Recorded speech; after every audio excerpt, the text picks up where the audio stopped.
Hey, what's going on, guys? My name is Skill87, and in today's video, I'm going to be reviewing for the PlayStation 3 Ghost Recon. So, yeah, I know this review is like hella late, and there's not going to be no gameplay for this review or Diablo 3. But I can't record my Diablo 3. I only have a recording device for my consoles, but I just been so busy, like with work, life, my really like super awesome girlfriend, and just being active, but just been gaming hard, and I really don't have the time at the moment to put together a flashy fucking video like my Max Payne 3 review.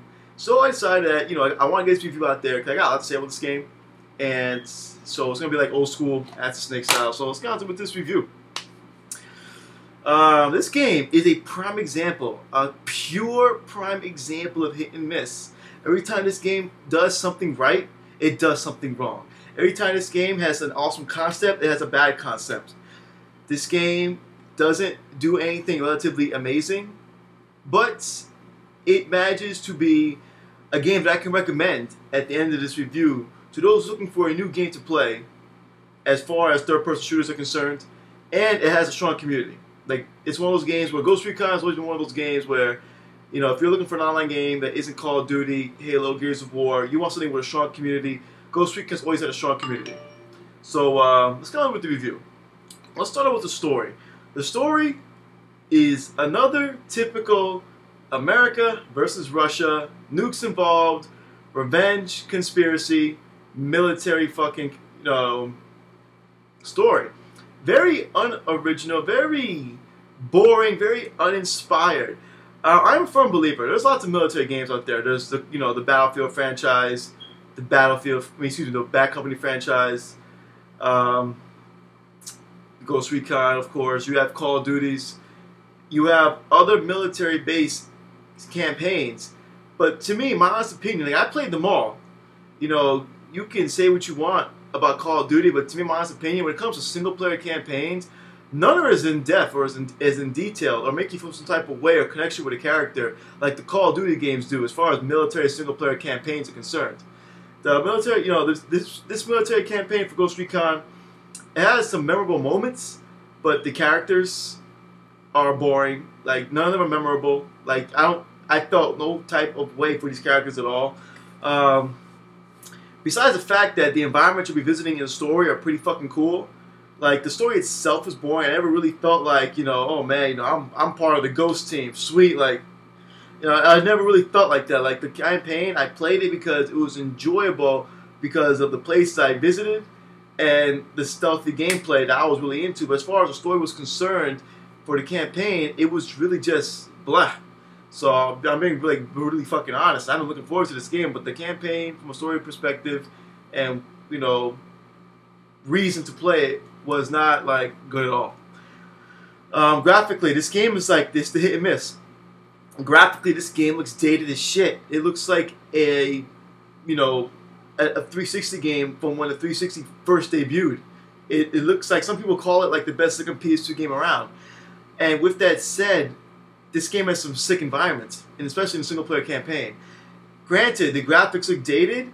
There's a lot of like detail in the sense of the locations you're at. Like when you're in a junkyard, it looks like a junkyard. When you're in a desert, it looks like the weather affects the sand everywhere.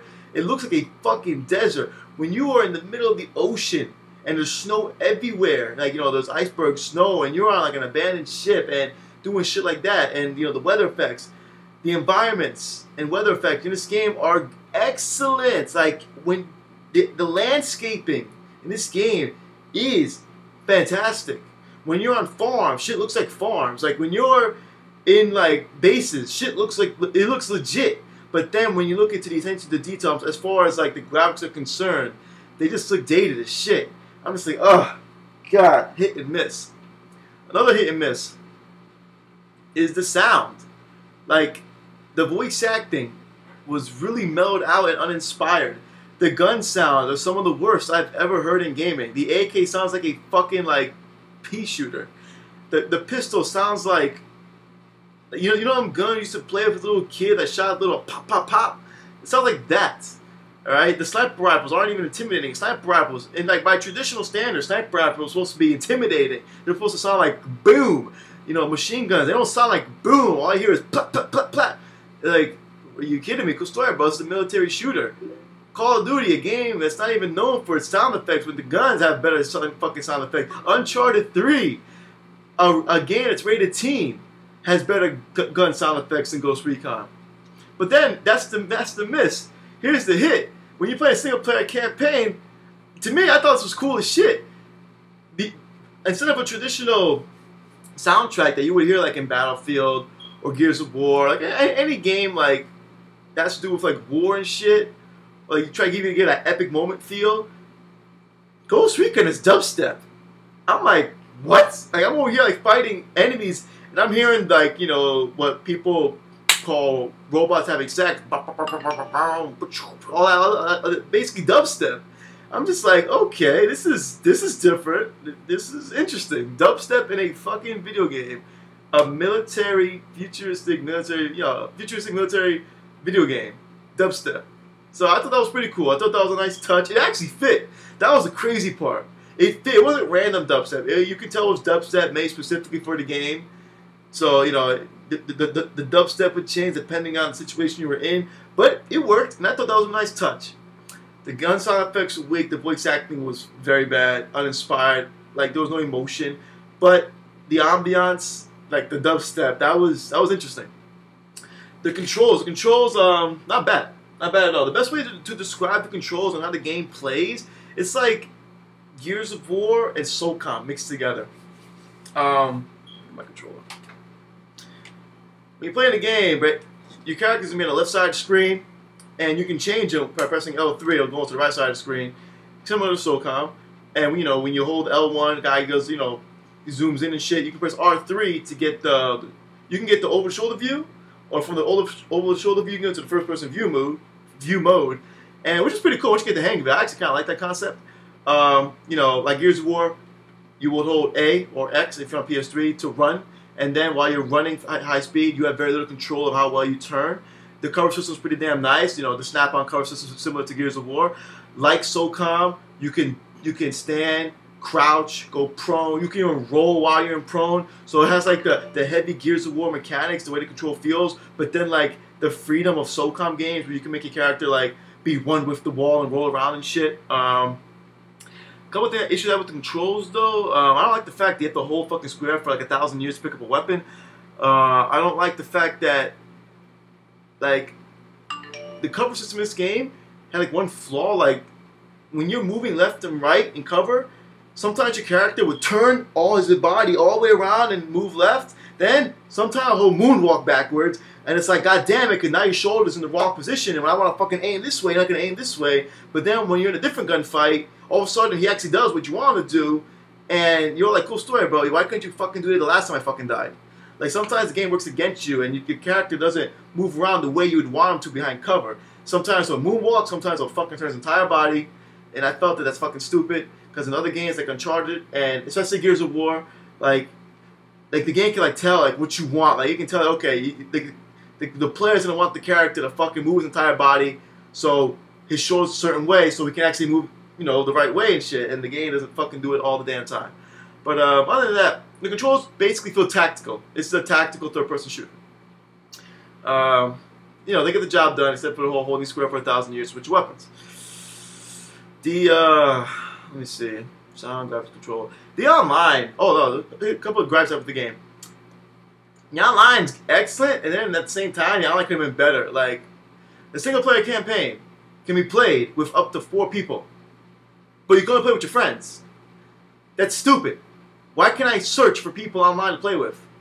What if all the people on my friends list all play Call of Duty or Madden, and you know, I would like to play the campaign with human beings because I'd rather not use the AI. You know, granted, the AI is very good in this game. I'll give them that. The AI is really good. The AI part will do whoop ass. But I want to play with my friends.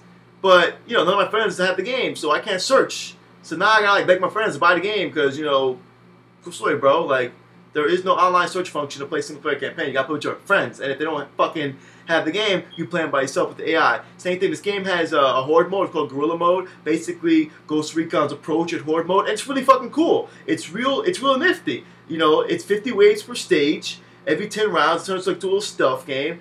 and within these rounds, there's like little mini missions. So it's real cool. But guess what? There's no fucking search function. I gotta put up my friends list, and if I have any friends that play this game, I'm playing with myself. Cool story, bro. Thanks a lot, fucking Ubisoft. Good job. Way to add a fucking online concept to single player and then the Horde mode, or Guerilla Mode, but I can't search for random players online. You know, I'd like to search for random players online when I play like shit like this. Thank you. You know, that's the same thing when I bought Halo 3 ODST and I couldn't play Firefight with randoms. I had to play with friends, and none of my friends bought Halo 3 ODST because, you know, unlike me, they weren't stupid. But yeah, maybe in the future you won't fucking do that. Add an online capability. The online itself is very deep. Oh yeah, another thing about the story mode. The story mode, the campaign, granted it was boring like I stated, like it wasn't all that. There were some memorable set pieces. My favorite set piece, I'm gonna spoil it, was when you're in the fucking, this snow stage, and you got this walking tank of fucking wind following you everywhere, and it just destroys everything in sight. It's cool as hell. You know, there are some memorable moments in the Ghost Recon single-player campaign, but for the most part, we've been there, done that. The tried and true story, American versus Russians, nothing really new. It's just Ghost Recon's, Tom Clancy's approach to a concept and story that's been done a million thousand times. Nuke this, nuke that. Oh my God, terrorism. The online, you know, all very tactical. Like, there is no team deathmatch, nothing like that. There's conflict mode, which is very similar to the Killzone 2, Killzone 3 game modes that people are familiar with, where, you know, America versus Russia, and then you got an objective. When that objective is done, a new objective pops out. Basically, it's one gigantic battlefield, and the objectives keep changing, and the winner is determined by the end of the round, and who has accumulated more points. Then there's a search and destroy concept. There's one mode, I forgot what it's called, where there's 3 objectives. The attackers have to go for 3 specific objectives. One of them is the one they're after. The other 2 will tell them to go after the one specific one, and the defender's got to stop them in general before time runs out or whatever. And best out of 3 rounds. Then there's, of course, a search and destroy round. Then there's a search and destroy concept. Then there's Saboteur, which is basically Saboteur from Call of Duty. 2 teams fight over 1 bomb, and the first to detonate the bomb at the opposing base wins. It's a 15-minute round, and if either team has blown up the bomb, then simply the team with more accumulated points wins. There's 4 multiplayer online. 4. I don't know why I did 3. There's 4 different multiplayer online, all team objective based. And there's, of course, the one mode where you can search for any. You can have a party of 6 on the consoles. It's 6 on 6. The game features, Ghost Recon features very tight weapon customization. Like, you can go as far as not only just the sight and the stock in the back, there you can modify the trigger, the gas, the fucking gas chamber, the barrel, the muzzle. Like, you can fucking, this is some deep customization. Probably one of the deepest you'll find in gaming, but like I stated, it's not like OMG, it's just really customizable. But it's not like holy shit, but it's just customizable. You're just like, oh cool, I can customize this stuff. Sweet. Yay. But yeah, the online's great. Like, you know, the 4 modes of play will be enough to get your Tom Clancy, you know, Ghost Recon experience going. There's definitely a lot to be played value to the online. You know, I'm playing the online. I am enjoying my purchase. I'm just disappointed in the fact that I have to play a single player campaign by myself. And Guerilla Mode, none of my friends are playing online. They're all playing, you know, Uncharted, other games, so I can't search for randoms. So I really hurt the score. And the fact that the graphics really fucking suck, except the environment. The environments are great, but the graphics suck. And then, like, the lack of, you know, more online capabilities and the story mode being, like, been there, done that. Alright? But, the game also has move compatibility. But yeah, the game's good. It's solid. It's a solid game, but too much hit and miss. Like, whenever the game's something good, it is something bad. So I'm going to give the game my final score. You know, I really thought about it. I played the shit out of this game. You know, I'm going to give it a 7. You know, it's a solid 7. Like I said, you know, this game missed out on too much. How are you going to tell me I can't play with randoms in fucking single player and Guerilla Mode? And, you know, how am I going to have dubstep with shitty-ass sound effects? And how am I going to have the worst character facial animations in history of gaming and PS2 graphics? It's, yeah, hit and miss. But, like I still said, solid game. And this game does have a big crowd playing. Like, if you're one of those gamers that's like, you buy games based on how many people play the game online, you know, like, you know, some people stick with Gears of War because it has a hardcore fan base. you know, Call of Duty because it has a hardcore fan base. You always know you're always gonna be able to find the game. The PS3 version of Ghost Recon has a large amount of people playing this game, and you know, everyone I play with online, I ask them, you know, do you like this game and how do you feel about it? And they're all saying the same thing. Like, they love the game, you know, but they got the same complaints like I do and shit like that. But still a good game. Like I said, the online mode features 4 modes of play, and all 4 of them are good. Like I said, there is no team deathmatch, nothing like that. Everything's objective based, Americans versus Russians, and like, oh, I think I gotta add, if you're gonna go play this game, you know, try to get some friends to play with you because this is a tactical game, and you know, like you die in like in 1 or 2 bullets, like straight up. So it's not the kind of game where, you know, you're gonna be dominating by yourself and shit. Like I've run games I went like 40-5, and my team just get their ass handed to them. Like you gotta play with a party, you gotta coordinate, you gotta use that mic and shit. So yeah, like I stated, final score 7 out of 10. Hope this review helped you guys, you know, determine whether or not you're gonna buy or rent, skip this game. As always, you know, my name is Skilly7. You know, hit up thuggeek.com. You know, show some support, show some love, and I'll catch you guys in the next video. Peace. I don't believe in your God, believe in your faith.